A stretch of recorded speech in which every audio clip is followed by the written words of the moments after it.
দুপুরে কি সুন্দর ভাত আর ডেমড়ে কলার চচ্চড়ি করেছিলাম। মাছ খেয়ে এসে আর কড়ার উপর পাতিলে পুরো তরকারিটাই উল্টে দিল। আমার কেমন খিদে খিদে পাচ্ছে। এটা ওখানে দধি কর্ম মনে হচ্ছে না কলার পাতায় করে? হ্যাঁ তো, এটা তো দধি কর্মা, কিন্তু সরস্বতী পূজা তো অনেকদিন আগে হয়ে গেছে। এত দেরিতে দধি কর্মা করেছে, হতে পারে হয়তো কোনো ক্লাবে ঠাকুর রেখে দিয়েছিল, তার দধি কর্মা। কে খায়? খেয়ে নি, খিদে পাচ্ছে।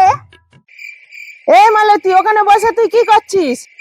আরে এই তো দেখ না, কে দধি কর্মা ফেলে গেছে এখানে। সরস্বতী পূজা মানে ঠাকুর বিসর্জন করেছিল, তাই খাচ্ছি।